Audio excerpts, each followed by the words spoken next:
Hola argentinos, bienvenidos a este episodio especial de hoy por motivos urgentes. ¿De qué vamos a hablar? Describir, conceptualizar, explicar, argumentar de la casta. Modo sintético pero absoluto y conclusivo también. ¿Qué es la casta? ¿Qué nos jugamos con esta elección de este domingo? ¿Desde cuándo hay casta? ¿Estamos definiendo un gobierno o un estilo de vida? ¿O estamos llegando a una madurez existencial como nación? Si hablamos de casta, hablamos de poder, pero si hablamos de poderosos, tenemos que incluir a quien mandan, y ahí estamos nosotros, bajo el rótulo de pueblo. Pero si hay alguien que manda y hay alguien mandado, estamos hablando de un sistema. ¿Cómo funciona? ¿Es eficiente en cuanto a la calidad de vida que genera? ¿Cómo se vive, respira y siente viviendo la vida casta desde abajo? ¿Genera beneficios reales y constatables? ¿Para quién? Está muy difundida, aunque de manera no tan nítida, qué es la casta económica, la casta política. ¿Existe una casta cultural? ¿De qué casta vamos a hablar hoy? Desde el enfoque del canal, el tema es tan abarcativo que es existencial, porque te marca por completo. Es un sistema análogo al de Cuba, Venezuela o el Soviet con diferencias. Otra clave para este enfoque, tu llave. Tu apellido. Este es tu ticket para esta historia. Te pido que te concentres en tu apellido y esto comienza así. Casta o libertad. Lo importante y lo urgente. Me gustaría contarte más de lo que te voy a contar hoy, porque es importante, pero a todos nos tira lo urgente. Estos son las elecciones del domingo. Siéntense en sus butacas, les digo quiénes estamos y desde dónde hablo y por qué. Esto está dirigido a todos los argentinos que están en el país, a los argentinos que están afuera, está dedicado a los niños, está dedicado a todos los que nos precedieron. Y desde dónde hablo y por qué. Tengan en cuenta y consideren esto. Entre los que están escuchando, hay gente que tiene la edad de Milei, que es también mi edad. Massa, Milei, más o menos, 50 y pico, 52, 53, 50. El padrón de Argentina, el 50% es menor de 40 años y la infancia es el 55% pobre. Esto quiere decir que para una persona como yo, de mi edad, es casi una responsabilidad de abuelo, y cuando digo abuelo en una tribu me refiero al árbol viejo, al que tiene la responsabilidad de emitir la memoria oral. A todos los que comparten el hecho de ser generación de los 70, fíjense nuestra línea de vida. Todos ustedes que están hoy acá, vieron la camiseta argentina desde que no tenía ninguna estrella, vieron cómo fueron surgiendo las 3 estrellas, además del juvenil de Maradona, además de lo de Peckerman. También vivieron el austral, la convertibilidad, la hiperinflación, el 2001. También vivieron bajo dictadura, también vivieron la democracia populista casta y les agrego que yo también viví fuera del país y ahora estoy viviendo acá. Entonces, desde este lugar voy a hablar. Y vamos al tema. Vamos a saltar de la foto o de la postal del hoy a la película de toda la vida, solo para entender, dimensionar y obtener matices que nos podemos llevar por delante. Antes de ir a lo urgente, te digo que vamos a pasar por cuántas castas hubieron, cuál es su origen, qué arquetipos configura, cuál es su carácter, energía, cómo nos hace vivir, qué es el pueblo, cuál es su origen, cuál es el proceso de evolución, maduró o no, es el fin de un sistema, ¿de qué sistema? ¿Quiénes son los actores de este culebrón? Desde los arquetipos históricos e idiosincráticos. Pero vamos a la foto de la final de la historia, casta o libertad. ¿Cómo se representaría esa libertad? Apertura económica al mundo. ¿Cuál es la llave? Milei presidente. ¿Quién es su oponente? Massa. ¿Qué representa? La casta adulta, empoderada, en pos de un salto a ser casta 2.0 y reiniciar el mismo sistema cerrado, abierto por canillas o grifos compuestos por amigos, socios, empresarios, ensobrado del sistema, el oficial y el blue. ¿Por qué para los castas es salto al vacío? ¿Por qué si no gana Milei te vas del país? ¿Por qué si no cambia esto y encima te quedás, te deprimirías? Todo esto, sin rodeos, estamos ante un balotaje de vida. Los políticos, para este enfoque, son meros actores de una obra que abarca desde el nacimiento del país, algo antes también, pasando por todas las generaciones, la misma calecita. Ahora vienen una lluvia más que de datos, de conjeturas, o cómo lo veo desde el canal. El canal modo spoiler. El tránsito de este video consistirá en darte los fundamentos. Acaban las primeras imágenes. La casta es el sistema de poder de estas pampas. Se manifiesta como proyección en la realidad mundana, pero está configurado en nuestro mismo inconsciente, en el ADN idiosincrático. La casta es la Matrix argenta. Esta es la tercera versión. Tiene su modelo fundacional en el señor feudal autóctono o señor estanciero.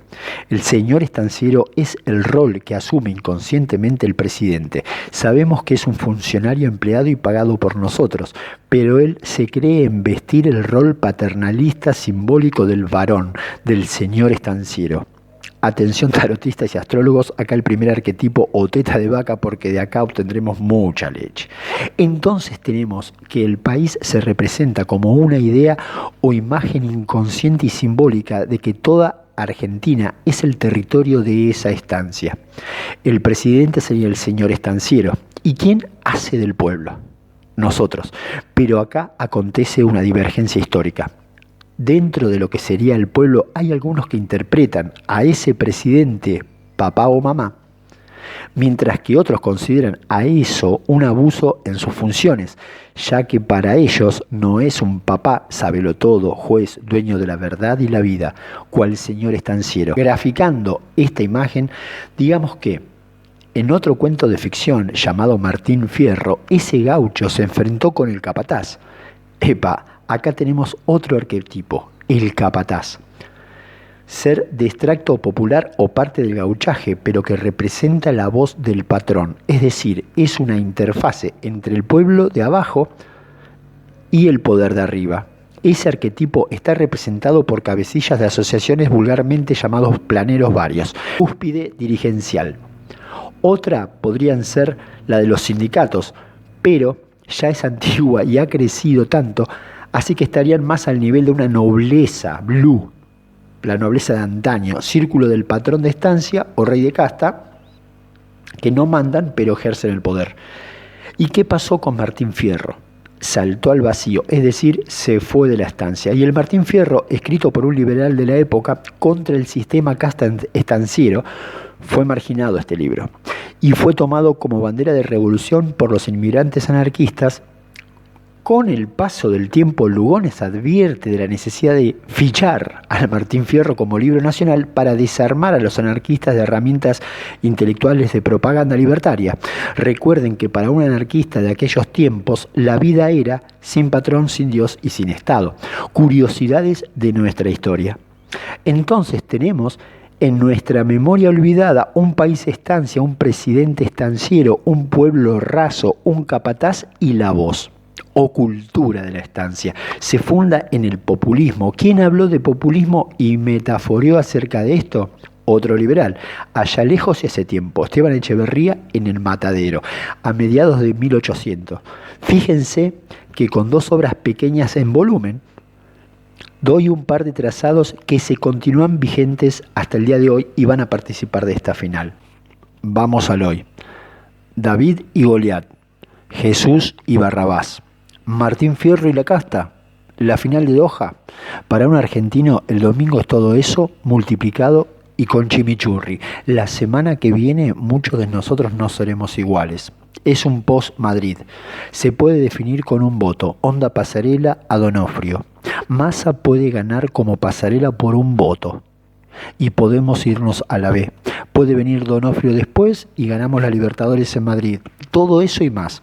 El amanecer más fuerte, inclusive que el del 83 democrático, más estabilidad menemista, más un 80% más sumando la tecnología y argentinos que viven afuera y colaborando online.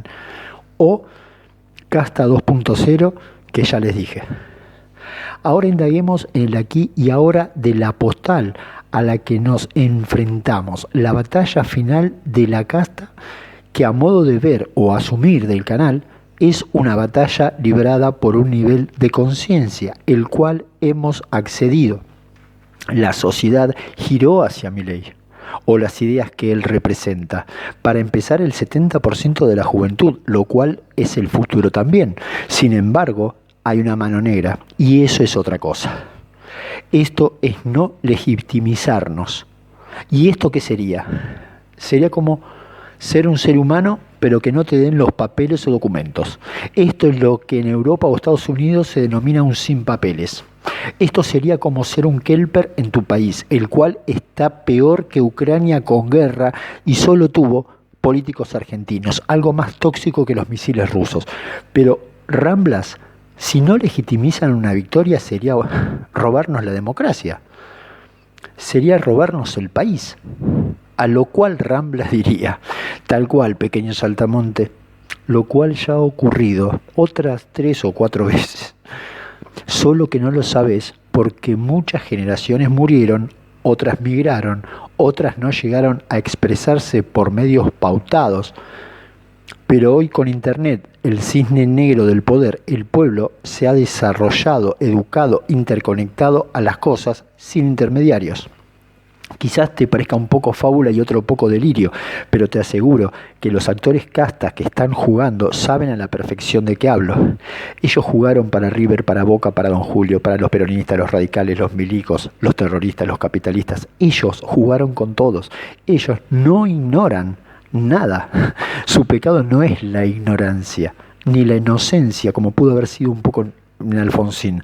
Su pecado es la gula desmedida. El ansia casta, muchos de los cuales entrarán en bajón a partir del lunes y agárrense que pinta tobogán de despresurización y agonizan. Vuelvo para entender mejor lo dicho. Tenés que hacer un tour histórico del origen del pueblo argentino hasta los días de hoy. Tranqui, ya pagaste el ticket. Ya te dije, tenés apellido.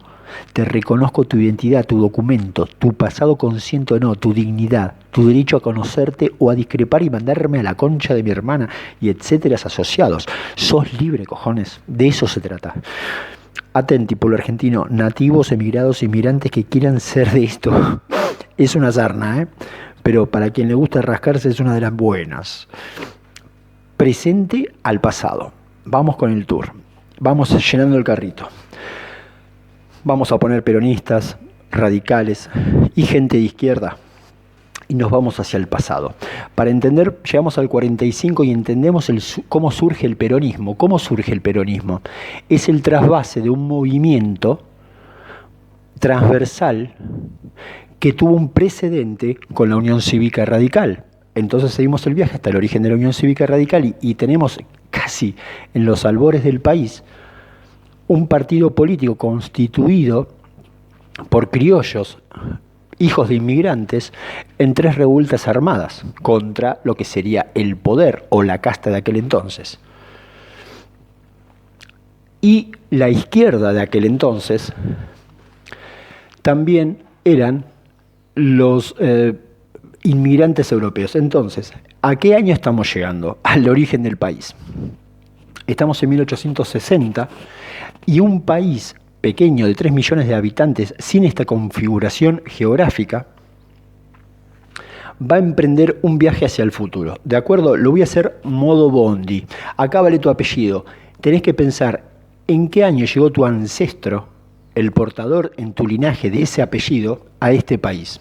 Si llegó previo a 1860 es otro bondi, se llama Patria Chica. Este bondi es para el POI, pueblo originario inmigrante. Todos aquellos que vinieron al país porque hubo una ley que se los permitió y les abrió la puerta. Esa ley es la ley Avellaneda. Pero empecemos en 1860. 3 millones de habitantes llaman a la inmigración. Vienen todos los inmigrantes, dentro de los cuales su descendencia serán los POI. Aquí tenemos a Milei, a Massa, a Cristina Kirchner, Alfonsín, etc. ¿Por qué?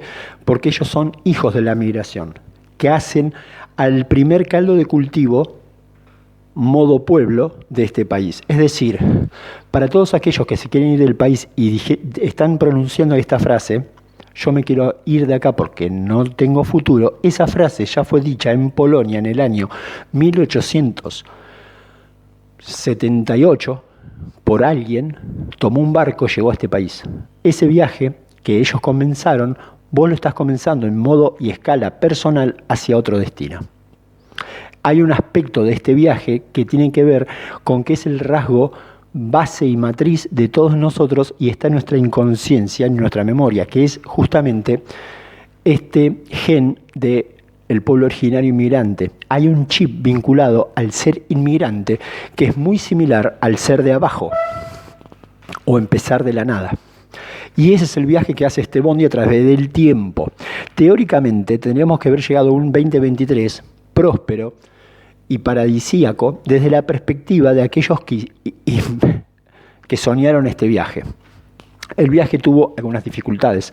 Acá tenemos a la casta, que hubieron tres: la conservadora, la militar y la política populista, que trajo diversos baches en la ruta, lo cual llevó a fusilamientos, reportar inmigrantes no deseados, y cuando estos inmigrantes ya empezaban a tener hijos y estos hijos se portaban entre comillas mal, como ya no los podían enviar a otro país, surge la cárcel de Ushuaia, es decir, repatriaciones, fusilamientos, represiones, prisión para los divergentes.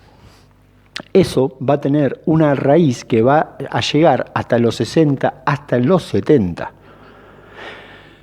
Desde la perspectiva del canal se ven como traumas o como granos que van emitiendo su pus a la superficie en diversas índoles, pero también hay un proceso que lo vinculamos a los ciclos. Los ciclos son tres actos que determinan la vida de algo. Si estos tres ciclos no se cumplen, se atrofian. Una dictadura tiende a atrofiarse. Voy a un ejemplo pragmático. Mamá me da la teta, acabo de nacer, soy un niño feliz, tengo protección, alimento, amor y universo. Tengo 12 años, mamá me da la teta.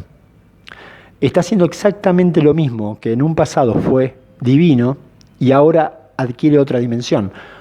Tercer acto, tengo 68 años, mamá me da la teta. Voy preso.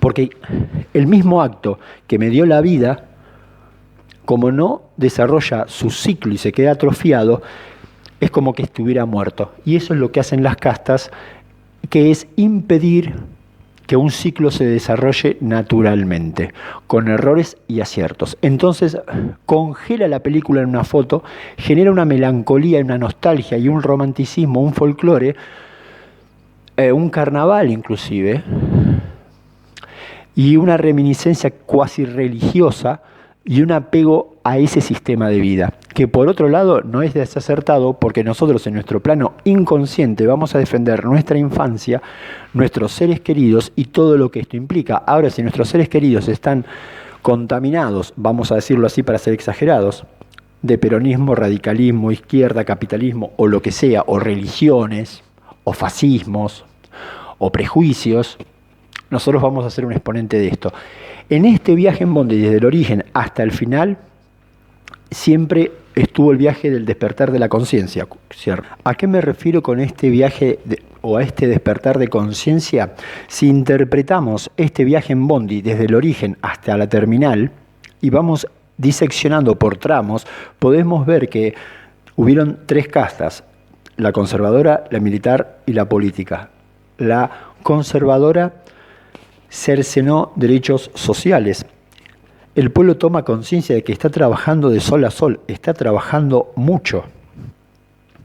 Llegarán los derechos sociales, los derechos laborales, y acá tenemos que hacer mención tanto de la izquierda, Palacio, como la vertiente peronista, ¿de acuerdo? Aportan una solución a este conflicto que se había dado. También está el tema del voto libre y abierto, el tema del voto que no sea a mano alzada, es decir, el fin del fraude. Para separarse aún más del vínculo, consideren que este país se hace país para dejar de ser estancias. Se funda república. Sin embargo, el patrón inconsciente cultural de la instancia sobrevuela y va a ser interpretado con ese romanticismo por la casta conservadora. Hijos de señores estancieros, primeras generaciones de millonarios. Cambia el patrón arquetípico, porque el señor estanciero era dueño de las vidas, te puede mandar a la guerra, te puede mandar a trabajar de sol a sol, te puede follar a tu hija, pero no maneja el valor dinero. Cuando llega el dinero como valor imperante en la comercialización y se empiezan a generar fortunas por regalías aduaneras, se genera una nueva casta económica que viene dentro del PAC. Pero seguimos con el pueblo. Con los militares no había derechos culturales, no tenías la posibilidad de elegir tu tendencia sexual o tu consumo cultural, películas, libros, etc. Le tenías que pedir permiso a papá Estado o papá casta, en esa época en una versión más paternalista, rígida y con todo lo que el arquetipo representa, un papá casta militar. Con la democracia, que fue algo que brotó como un hijo huérfano de un padre que agonizó, post-Malvinas, pero que en Semana Santa como que se legitimiza y hace propia la democracia, por la cual no luchó por obtener, pero sí por conservar, somos, entre comillas, o sin comillas, estafados por la casta política que llevó al país a los peores decibeles, los peores datos históricos, peores que los militares, y que nos retrotrae a una situación escénica análoga, aunque distinta, del origen mismo del país, allá por las estancias. Es decir, cuando Argentina tenía un 70% de analfabetos y gente pobre. Hoy estamos rondando esos mismos baremos. Si tenemos en cuenta que la población no solo no sabe castellano, sino que no sabe inglés y no sabe programación, nos va a dar la pauta de cuál es el salto que a futuro próximo vamos a hacer con el gobierno de Milei, que va a ser alfabetizar culturalmente, lingüísticamente y digitalmente a todos esos que hoy son el 55% de los niños pobres. Eso sería también parte del logro y del empoderamiento vinculado a la libertad.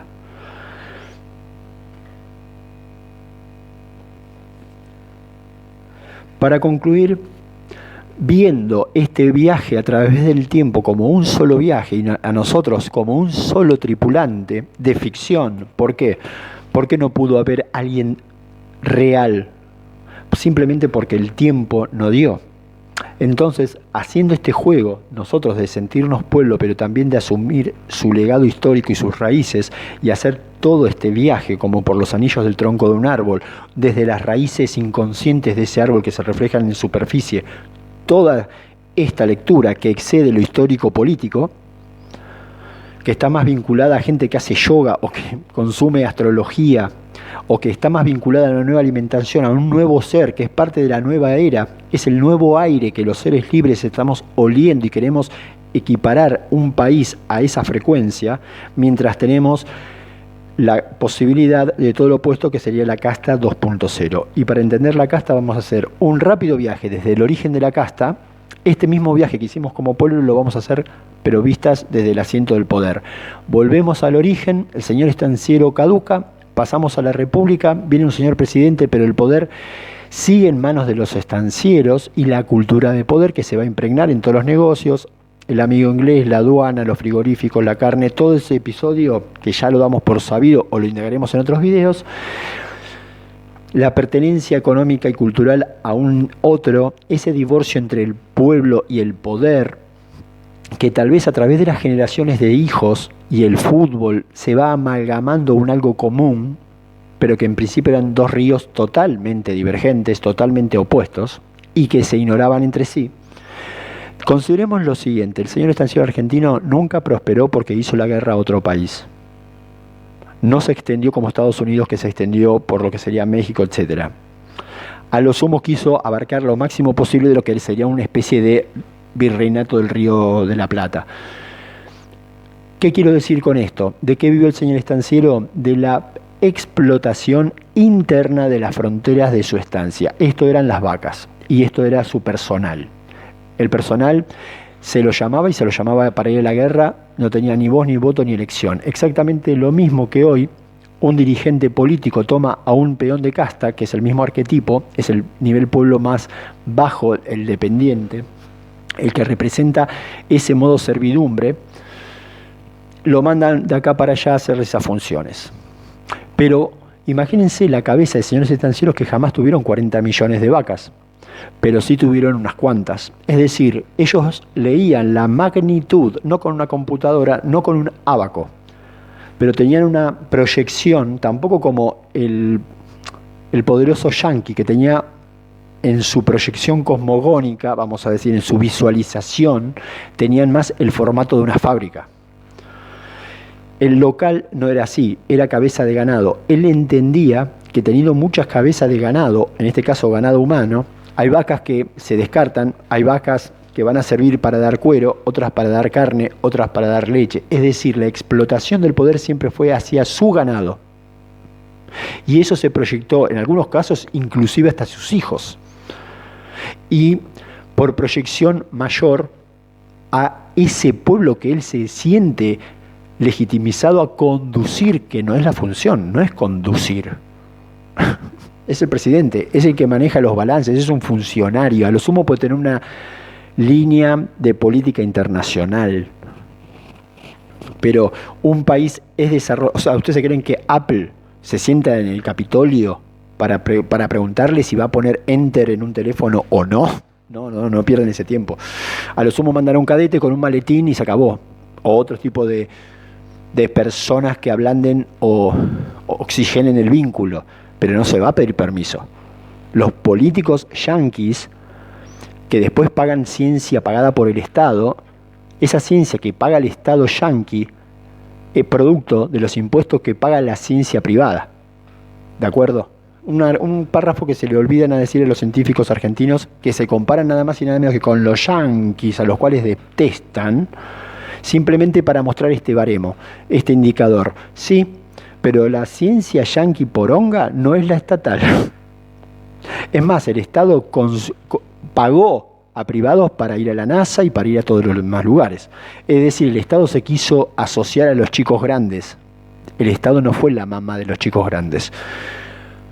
Vuelvo y hago esta mención que no es baladí, porque nosotros ahora vamos a adquirir un propio programa de crecimiento que es más análogo al que acabo de comentar en Estados Unidos. Entonces hay que tenerlo al Estado en sus funciones y no que se venga a meter en tu cocina, en tu cama, en los libros de tu hijo, en la sexualidad de tu nieto. ¿A dónde vamos? Votemos a Putin. Ya está. Bueno, creo que hay bastante.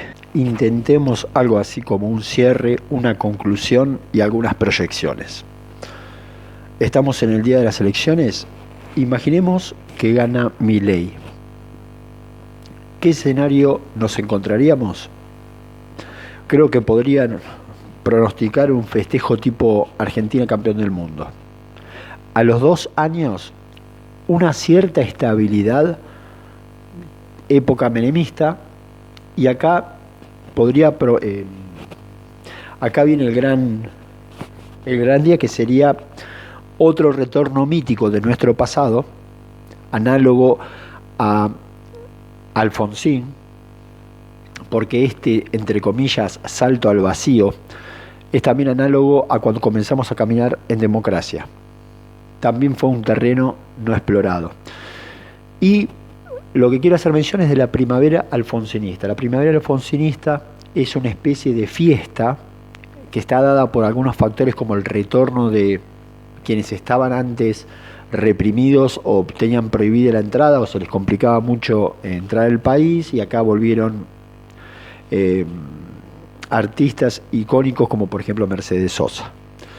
Eso se va a dar por argentinos que vienen del exterior, se reencuentran con argentinos que están acá o que van y vienen, y se disfruta una estabilidad económica y una bonanza pujante, porque en 2 años estas ideas, más tecnología, más las ganas de la gente, es mucho viento a favor. Y además las condiciones favorables, tanto astrológicas como la producción del campo, que tendría que ver con la naturaleza y la ecología, que a su vez digamos que es condicionada por esta astrología favorable. Las lluvias, sigue la guerra de Ucrania, etcétera, y es solo un área. De alguna manera, esta conclusión la podríamos jugar con los cuentitos de referencias del principio. Por ejemplo, el Martín Fierro. ¿Cuál sería el final feliz del Martín Fierro? Ese final feliz ya lo soñó Sarmiento. Sí, el mismo de la sangre, regar los campos, etcétera. En el proyecto Farmer, que está de alguna manera defendido en el discurso de Chivilcoy, aunque tiene que ver más con la confrontación y la denuncia de Sarmiento, de que esto sea una república libre y que no fuera una casta que ganaba dinero solamente con la reproducción de ganado. Entonces, de alguna manera, esta opción representaría el argentino ante sus anhelos. Por otro lado, ¿qué ocurriría si gana la opción de Massa? Creo que no puedo ver festejos en la calle. Creo que no lo van a festejar ni siquiera los que lo votaron a cielo abierto. Tal vez sí en algún recinto o en alguna unidad básica, en algún búnker. Y ahora vamos a ver qué ciclo se reiniciaría con una casta 2.0. Para eso vamos a tener, con todos estos elementos que hemos ido diseminando a través de esta explicación, los vamos a poner todos en foco en el aquí y ahora. Entonces lo que vas a tener es una realidad aumentada, es decir, la misma realidad que ves todos los días, pero incrementada por todos los matices que a su vez son síntesis de procesos que estuvimos desarrollando en esta conversación urgente. Dale. Ahora vamos a adentrarnos al partido de la final de nuestra historia y todos estos cuentos. Antes que todo, voy a utilizar una metáfora bien futbolera que vos vas a entender perfectamente. A mí me acomodó mucho la cabeza en el marco sociopolítico, económico de donde uno vive, haber vivido 15 años en España. Fue como jugar en una canchita marcada, con arcos, con red, con árbitros, con VAR, con penalizaciones, con tarjeta amarilla y roja, con goles que valen, con derecho a tu copa y a tu medallita y a tu fotito. Vuelvo al país y para que te ubiques es como volver, sobre todo en esta final, a la canchita del Potrero, a esos límites difusos, a no sabemos dónde se patea el córner, las camisetas van y vienen o jugamos sin camiseta, el referee no existe o lo chamullamos, los arcos son de piedra, los goles no valen, todo es una discusión y una complicación, llovió, no se juega, etc. ¿Cómo está la situación en el campo de juego? Nosotros vamos a ir a votar con ilusión de ir a una final y por el otro lado tenemos que esta elección no tiene un comité electoral. No tiene veedores internacionales. Hay plan platita y plan planes, cerrojos, censuras. El conteo de voto está a cargo de empleados estatales y casi partidarios. Todo esto con un anillo de campaña mediática negativa donde se usa el Estado nacional en pos de un candidato. Todo ese aparato. Que también sabemos que los medios se están resquebrajando y que todas estas estructuras se están resquebrajando por el final de era, el agotamiento del sistema, etc. Pero además debemos contar que este poder cuenta con una inteligencia blue, cuenta con una moneda blue, que el 50% de los argentinos no solo que es pobre, sino que está en negro. Esto quiere decir fuera del sistema. Y que el 55% de los niños son pobres. Que también se van a reproducir en la gestión supuesta de Massa y va a haber más porcentaje de chicos en estado de carencia. Y si vemos esta canchita de esta final y la comparamos con el país del primer partido, tenemos que también había un 70% de analfabetos, el país estaba en un estado de pobreza, de tercermundismo. Entonces, ¿qué pasó todo este tiempo? Todo este tiempo los únicos que prosperaron son los de la casta. ¿Y qué pasaría si gana el candidato Massa? No solo que vendría una casta 2.0, que quiere decir ayornada en cuanto a inteligencia, manejo de esta infraestructura vetusta, más tecnología, que no lo van a saber aplicar, pero sí contratar a terceros, algo así como lo que haría Maduro, y todo esto, condenándote a 4 años que después van a ser 8, y volvés a reiniciar el ciclo de ser un peón de casta. ¿Qué es un peón de casta? El equivalente actualizado, ayornado del peón de estancia, es decir, alguien que necesita a su patrón para que lo provea de transporte, para que lo provea de educación, de salud, de un plan para vivir, que lo provea de todo porque él no es válido por sí mismo, constituyendo así un inválido social, en todo el sentido de la palabra, incluyendo el aspecto trágico. Entonces, para cerrar, amigos, al menos en este enfoque, en el cual se trató de abarcar todas las posibilidades, al menos las que están al alcance de uno hoy, y en vistas de esto que tenemos por delante. Si llegaron hasta acá, les agradezco infinitamente la presencia. Difundan, cuestionen, comenten y no pierdan la esperanza ni esta luz, porque esto también es genuino. Estamos encarnando otra vez el partido del lado de los que siempre buscaron una Argentina mejor para todos, y eso solamente se puede hacer bajo el manto de la libertad. Abrazo de gol para todos.